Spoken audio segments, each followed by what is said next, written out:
Carlos Drummond de Andrade, né? Uma coisa que eu aprendi com ele, e que eu gostaria de passar para vocês, é que a única forma de você ser superior a uma outra pessoa, assim, no bom sentido, você respeita a vontade. Da forma saudável, é você saber, ter a sabedoria, né? Você se vestir bem, você ter vaidade, você ser bonito, você ser bem, você ter dinheiro ou não. Com a sabedoria, você consegue tudo isso e também não vai perder as coisas, né? Tem muita gente aí que não sabe fazer as coisas, mas tudo bem. O Carlos Drummond de Andrade, aqui é a família dele, família lá de Minas Gerais, fazendeiros decadentes, né? Então, ele teve que seguir o curso porque a família não estava sabendo administrar ele. Tudo. Aí, aqui tem o mapa de Itabira, né? A cidade onde ele nasceu, perto de Belo Horizonte. Mas é importante destacar que Belo Horizonte, na época, não era a capital do estado de Minas Gerais, né? Era Ouro Verde, que fica mais ou menos aqui. E aqui tem as outras cidades, ó, onde nós estamos, Presidente Prudente, São Paulo e Rio, né? Ele nasceu no dia 31 de outubro de 1902. E Itabira, na época que ele nasceu, era uma cidade dos fazendeiros, né? Aí tem uma foto de Itabira, uma cidade de aproximadamente 100 mil habitantes, tamanho aí de Assis, né? E hoje a principal atividade econômica de Itabira é a linha de ferro, né, que transporta os ferros e os minerais saídos do estado.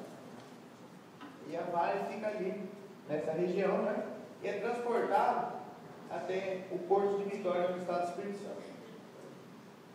Em 1918, ele foi estudar em Nova Friburgo. Aqui está o mapa, fica a região nordeste do estado do Rio de Janeiro, né? Nessa época, o Rio de Janeiro era a capital do nosso país. Aí está a foto do colégio Anchieta, né? Que ele foi expulso posteriormente, porém ele terminou o curso dele de ginásio e colegial, né? Que hoje corresponde ao nosso ensino fundamental e ao ensino médio. Ele passou a morar em Belo Horizonte, então passou a ser a capital do estado, né? E lá ele publica suas primeiras poesias, né? De forma amadora ainda, né? E passa a trabalhar no Diário de Minas, importante jornal naquela época, que Minas Gerais, assim como o Rio de Janeiro, eram os estados mais importantes do Brasil. São Paulo ainda era um estado novo, né? E não tinha a importância que tem hoje, né? E logo, posteriormente isso, ele entra na escola de odontologia e farmácia de Belo Horizonte, em 1923. Portanto, ele era farmacêutico de formação, né? Eu acho que isso muita gente não sabia. E em 1925, aos 22 anos, ele casa com a Dolores Dutra de Moraes, né? Que é essa senhora aí, lá em Belo Horizonte mesmo, e retorna à sua cidade natal, Itabira. E lança seu primeiro livro, Alguma Poesia, no ano de 1930. No ano de 1933, ele passa a trabalhar no importante jornal A Tribuna, que inclusive tem até os dias de hoje, lá em Minas, e aqui no interior de São Paulo, na região de Ribeirão Preto, ali próximo ao estado de Minas. E lança, em 1934, seu segundo livro, Breve das Aulas. Desse fez mais sucesso que o primeiro, e assim ele passa a ter grande influência nacional. Em 1935, ele muda para a então capital do Brasil, que era o Rio de Janeiro, né? Pois sua grande influência para trabalhar no governo federal, que lá se situava. Aí uma imagem dele em Copacabana. E ele passa a trabalhar na revista acadêmica. Seria mais ou menos a revista Veja de hoje, de importância nacional, né? E atitude aí do governo federal. E ele lança seu primeiro livro na capital, em 1940, Sentimento Comum. E está aqui o livro, uma edição feita pela Folha de São Paulo, né? Se alguém quiser ver, ele está lá disponível na biblioteca.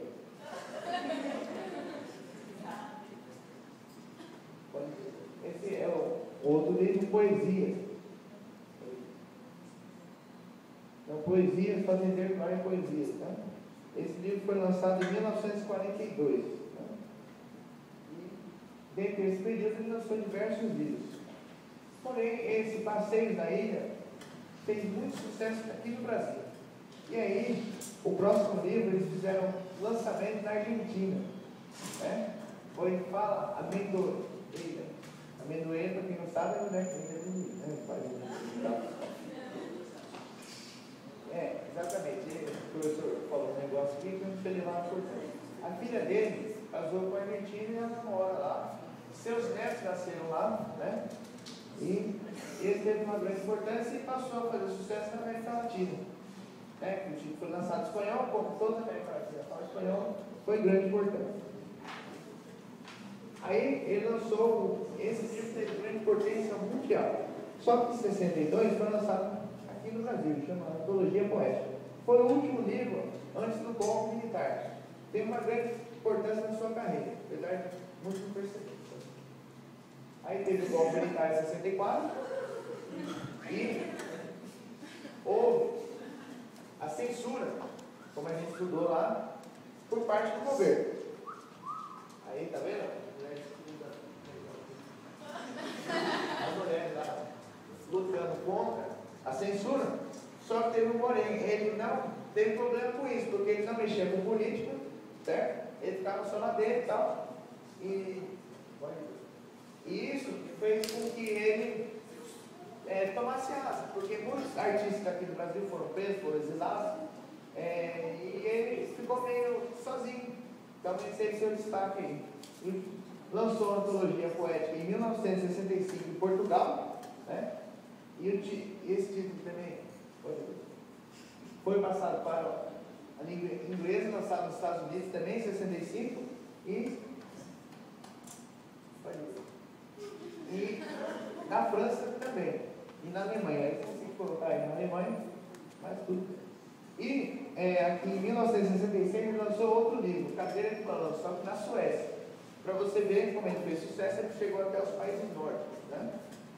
E voltando para o Brasil, ele lançou outro livro em 78, Marginal Colorido do Gato. Né? Foi um livro gigante, né? O Marginal Colorido do Gato. E em 1982 ele completa 80 anos, né? E é comemorado na cidade do Rio de Janeiro bastante o seu aniversário, pelo seu destaque internacional que ele teve, né? Em 1985 ele lança esse livro para Silma Belchior, chama Carmina Drummondiana. São poemas traduzidos do latim, né?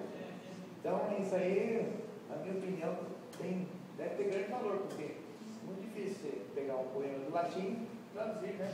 De forma que ele fique adequadamente a nossa língua portuguesa. E ele lança também esse livro, Amar Ser Bem Amado, em 1985, um dos seus últimos livros, né?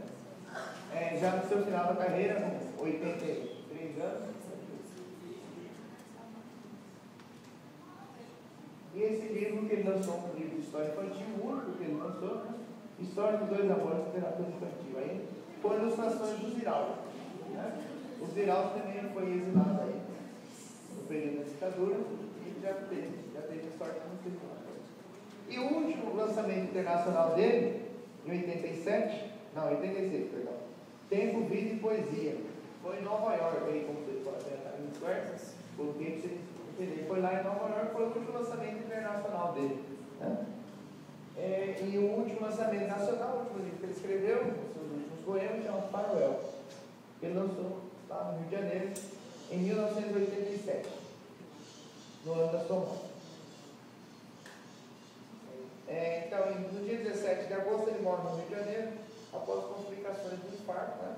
Então, realmente, todos os livros que vocês viram ali foi o último que ele lançou. Em 1989 foi construído lá, em Batinho, lá, o Memorial Carlos Drummond de Andrade. Né? Foi Oscar Niemeyer que desenhou o prédio e está lá. Né? Quem um dia for a Belo Horizonte, seria interessante conhecer. Tem outra grande, pode ser, foi em 1990 foi lançado um cruzado novo. E ele apareceu na nota de 50 cruzado novo, né? Aí como vocês podem ver, frente e verso. Pena que essa moeda não virou, né? E a estátua, como vocês estão vendo, em Copacabana lá, como outro grupo que se admirava muito o mar, morava lá, né, desde 1954, e eles fizeram essa estátua como homenagem a ele, né? E essa estátua foi lançada em 2002, 100 anos após o nascimento dele, né? A comemoração dele. E 2002, para quem lembra, foi ano da Copa. Então a turma vestiu ele da Copa, e como ele era um senhor muito elegante, ele sempre foi muito assediado, né? E como bem simpático, ele sempre arruma novos amigos.